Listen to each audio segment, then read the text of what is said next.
how we're going to win. Oh, you're going to say, oh, it's the running game, even though Nick Chubb is now out. Oh, it's going to be the running game. We're going to pound teams. You're not going to see the Dallas Cowboys your entire season. You're going to see teams like the Indianapolis Colts, who have 3 wins. Pittsburgh Steelers twice that are undefeated. Tennessee and Baltimore again that has already beaten you guys. You have a daunting schedule in front of you. And right now, as Coach would say, we're winning, but we're not winning in the way that we want to win. There's no reliability with this game plan, in part because of Baker Mayfield. And people may say you're taking shots at Baker Mayfield. Oh, if I'm taking shots, he certainly is not when he's on the football field. Yesterday, everybody, sports bar, oh, he had 2 touchdowns. 2 touchdowns, Baker showing them, make them eat they crow. You know how long those touchdown passes were? 4 yards and 1 yard. Combined 5-yard touchdown passes. Applause. Applause. As Acho loves to talk about yards at the catch. Not going to get many yards at the catch on that.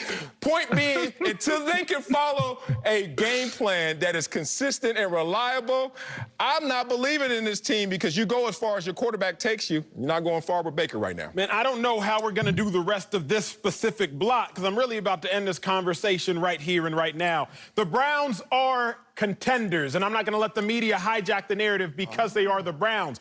To win football, there are really 3 ways to do it. Coaches always say, you got to stop the run.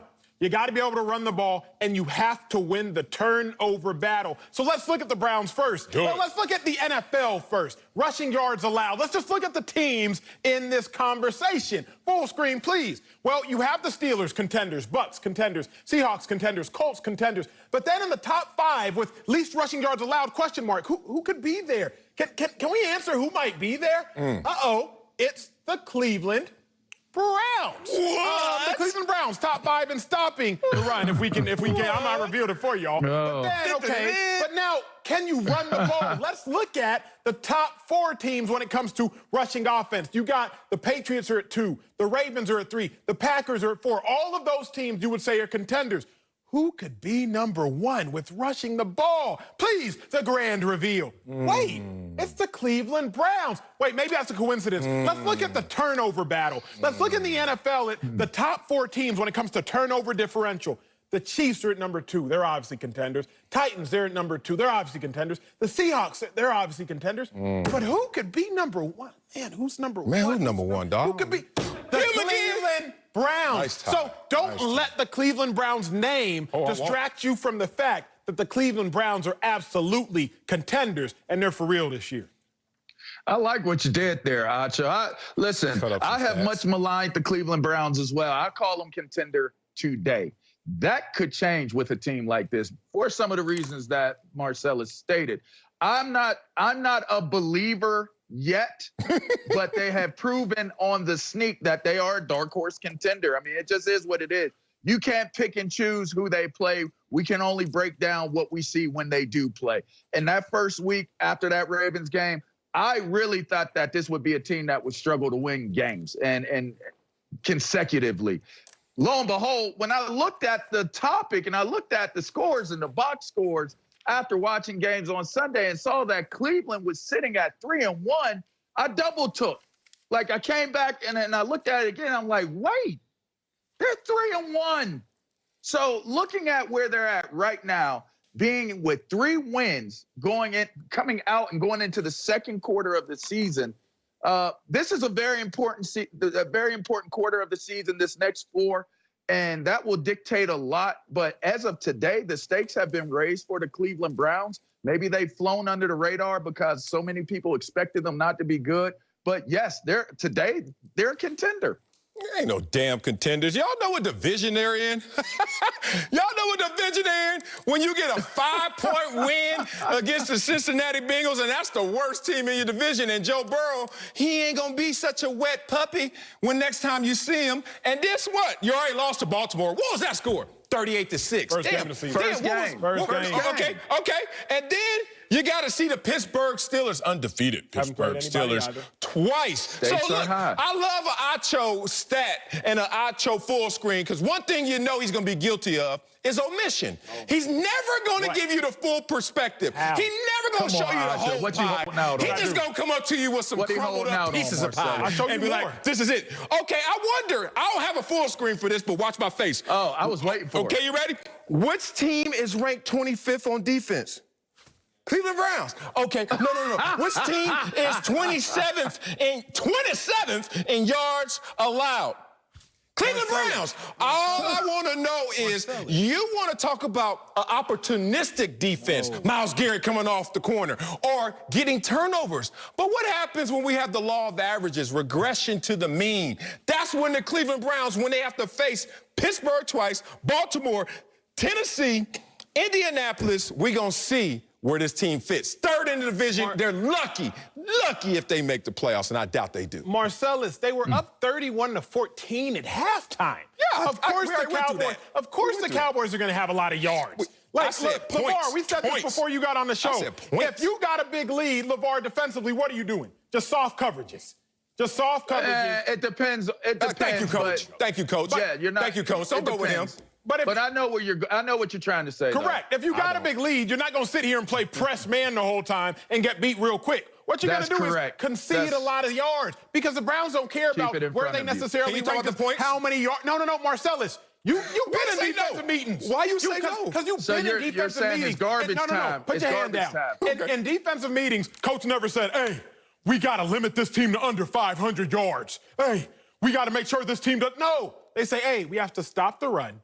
We have to control the line of scrimmage. We have to win the turnover battle. We got to force 3 turnovers. You don't get into a meeting and say, hey, make sure they don't have 600 yards. That's not what the game of football's about, Marcellus. Acho, once again, you come up to my grandma's house with that crumbled up piece of pie and don't show her the whole piece of pie, she gonna slap it out your hand, boy.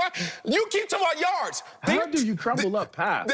That's him. 25th in yards. He keeps wanting to focus on that. Let's shift to where they're even worse. Relevant. 27th in yards, in points allowed. 27 points allowed. So now let's talk about you keep saying, oh, coach is saying prevent, bend but don't break. Let them have all the yards, but don't let them score. You want to know what the opponents have scored on the Browns this year?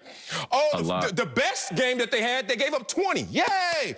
Then you give up 30, 38, and 38. So you try to tell me a team that's going out there giving up that many points in this division is going to go out there and be contenders? How, Sway? Let me tell you how. Because the Browns average 31 points a game. They've averaged since 1963, since televisions were in black and white. Okay, so the Browns, yes, they might be giving up a lot of points, but when you score 49 points in one game, 31 points in one half, you can afford to give up some points. 27. LaVar, help Marcellus, you are funny, dog. Hey, listen, I totally agree with you, Acho, on this. I got to be honest with you. With the stat battle is what it is. You can go either way with that. Like that's he counterpunched your stats. That's fine. But this team has won 3 games, so I know you're saying gimmick plays can't get them to where they're trying to go. But we all knew coming in that this was going to be an offensive-led team, an offensive-driven team. It'll be interesting to see how they do without Chubb in the backfield. But right now, if you got to look at it from a critical eye, I have to give props where props are due, and that is the Browns have found a way to win games in spite of. And if that's in spite of the development that we had liked to see from Baker Mayfield, in spite of the development of how the defense is going to play or how the offensive plays unfold, they are still finding ways to win games. And sometimes that can turn into an identity builder. Even if we didn't like the way they won the games, it turns into identity builder. So right now, they are contenders in my book. Look, you know I don't come up here without ammunition of knowledge and also I'm out of bullets. Good. I'm gonna grab somebody else's gun. I watched Sunday's Fox show, and watching the Sunday Fox show, they had a segment that had me laughing out loud, called "Forget It All." I want y'all to take a look at this segment because I think you guys have been seduced and mesmerized like a lot of the country, thinking that the Cleveland Browns are really a good team, but these are all the bad teams. Look at all the bad teams he's talking about. He's trying to get this girl. Oh, forget it all. It's called Forget It All. You take this drug on Sunday and you forget about all the issues of your bad team. We saw the Jets. Look at that Jets fan beating himself up, as a Jets fan should, because we know that the Jets are sorry. Oh, but look at the other teams: Falcons, Giants, Texans, Vikings. All real, right? Nobody dispute. What just went by? Was that the Cleveland Browns that just went by? That Browns was so far away from the rest of the teams. Bam! I'm glad you say that, because watching the segment, I was like, why did they delay? They said because it's going to be about mid-season when they finally show y'all their real colors.